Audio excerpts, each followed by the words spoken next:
Hi, this is William WhiteCrow. I just want to touch base on something I've been thinking about, for many, many years actually, and now with the technology and everything, and plus just remembering it, I know you can always record these things. So, we just talk about the monetary system, the way things are.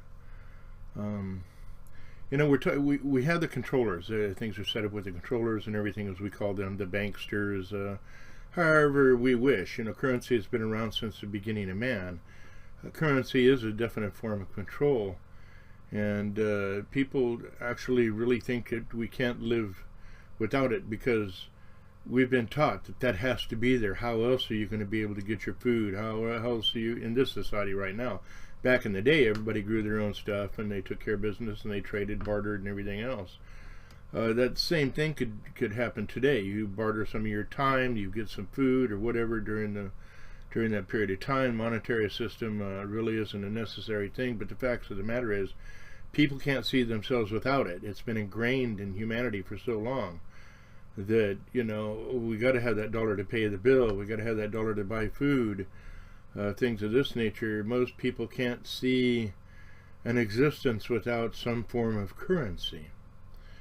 If we want to work towards a society, more of a utopian, shall we say, society, which is with the way that things are right now, is going to be really hard to achieve that with the way the planet and everything is going. People would be worrying about surviving and living instead of changing ways and everything, and trying to develop more of the technologies that are going to be benefiting everybody. I mean, this is going to be done, but the fact is, a majority of the population is still going to be on their 9-to-5 situation, and really not looking into a future. I mean, some do. Those people who end up becoming millionaires and things of this nature look up into their future in the financial aspect, but I'm talking as a humanity, as a species as a whole. We really have to learn to get over that financial aspect and do what is necessary for the whole. And that would be growing food and the medical care, and everybody would have their professions that they wanted, but they would do them because they like to do them and become proficient in those fields, and teach another generation or other people around them how to do those specific things. When it comes to our education, also we look at everything, what country is smarter than the other. Well, we've already talked about this in videos or so before. We're 26th or lower, actually lower on the scale globally in education. The United States is.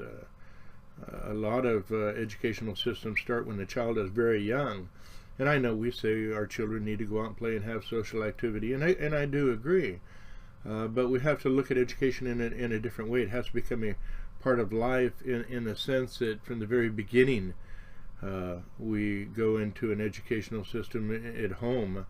I don't know quite how to say it. We're not talking everybody has to do this and this.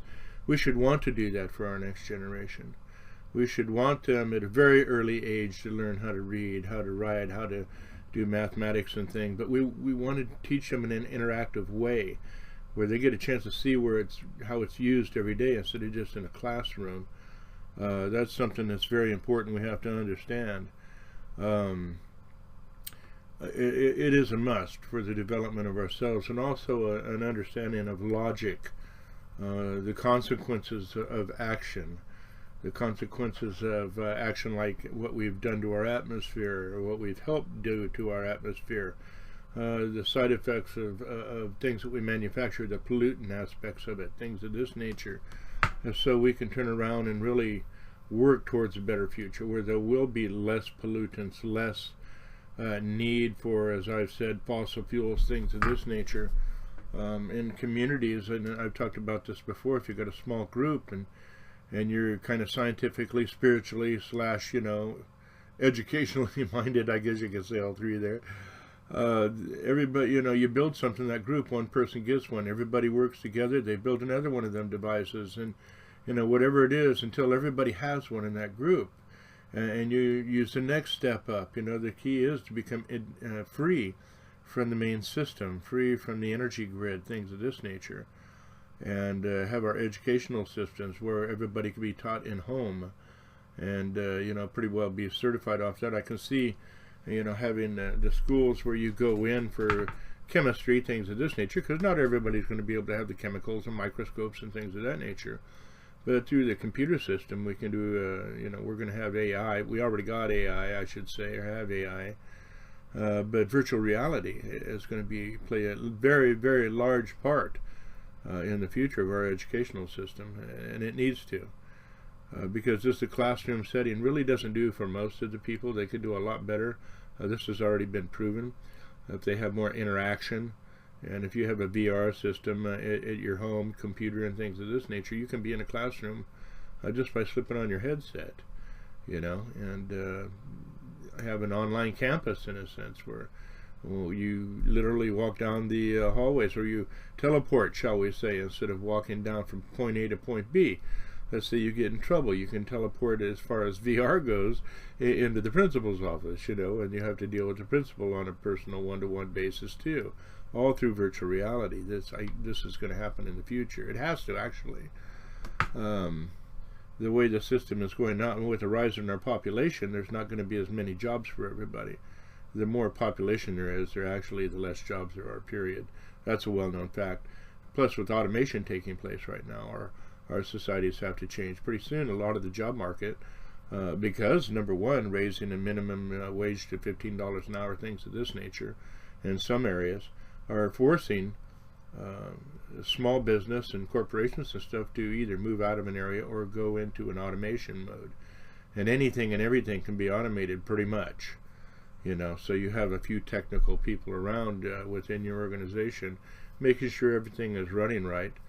Things of this nature. You could have 2 people do the job of 20, 25 people or more, you know. So, you know, three at the most with the way systems are set up now. But the main thing is the money. You know, we all got to work together. We all got to change. But we have to understand that sometimes we need to do things not for the pay of it, not for the cash of it. And we need to understand that we've been trained to understand and believe without a doubt that we need a monetary system. People can't see a future without a monetary system. I can. There are other ways to deal with things. We go out and we do what we do daily.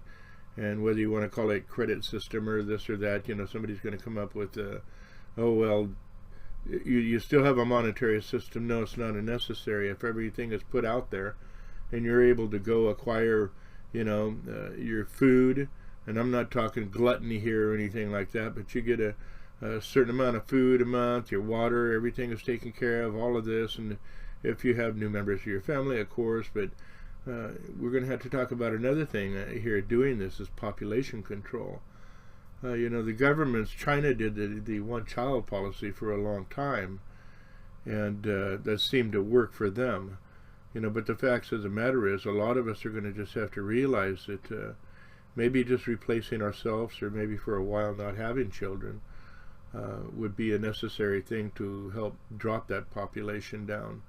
We need to look at ourselves in a different way, a different paradigm, and say, what am I going to be capable of taking care of this child in the long run? And it's going to be beneficial for us to bring another child into this world. And these are questions that I've been posed by other people. That's why I'm repeating them here.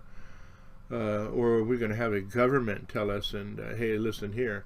Seems the more educated people are, the less children they have, is another aspect here. I've done the research. So the larger children basis individuals come from poor families in third world countries, and poor in the United States too. I'm not just, you know, and within the United States we do have a third world country in a sense, you know, especially with the growing gap economically of the masses, the haves and the have-nots.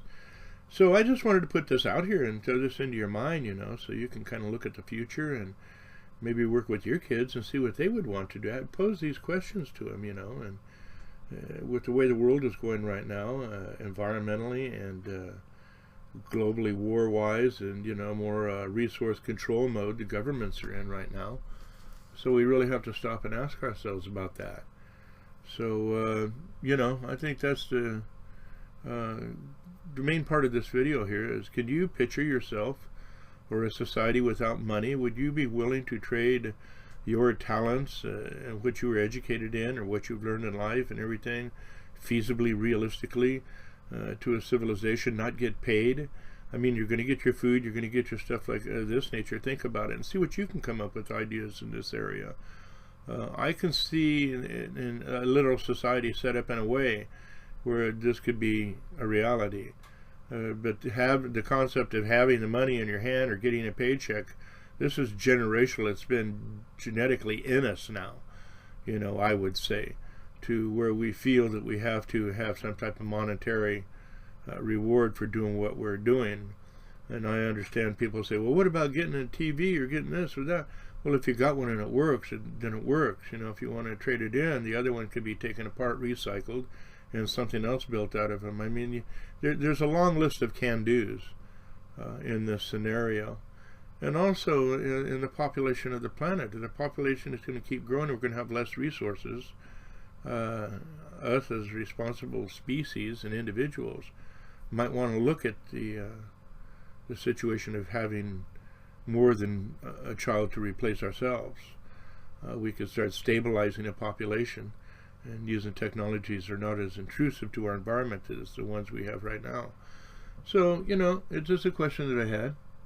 And you know, something I wanted to throw out there to you. I want you all to think about that. And, you know, you can email me and let me know what's going on there, and make comments. And maybe we'll go in another direction with another video on this.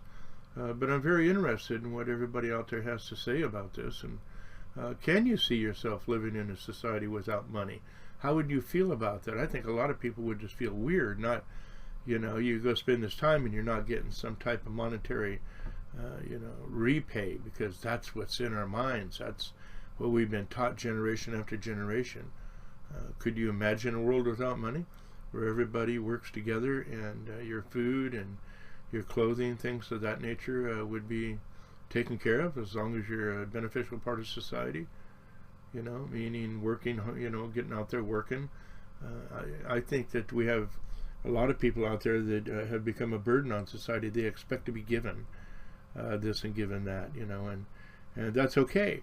But if you are a little harder and you work in society, then you can have a few more things, but without money. Think about that now. I know it's a hard concept to a point, but tell me what you think. I'm interested. And the population. What would you do about the population and where we're at right now, and the dwindling resources and the wars and everything? I'd like to hear what you have to say. So this is William WhiteCrow saying, yeah, I'll be looking forward to some of your ideas and possible answers to these situations, and if you could or if you couldn't. And so until next time, the next video, I'm going to try to put at least one out besides my shows a week here, and talk about some subjects that we need to look into. And tell me what you think. All right, you all have a good day now, and I'll be looking forward to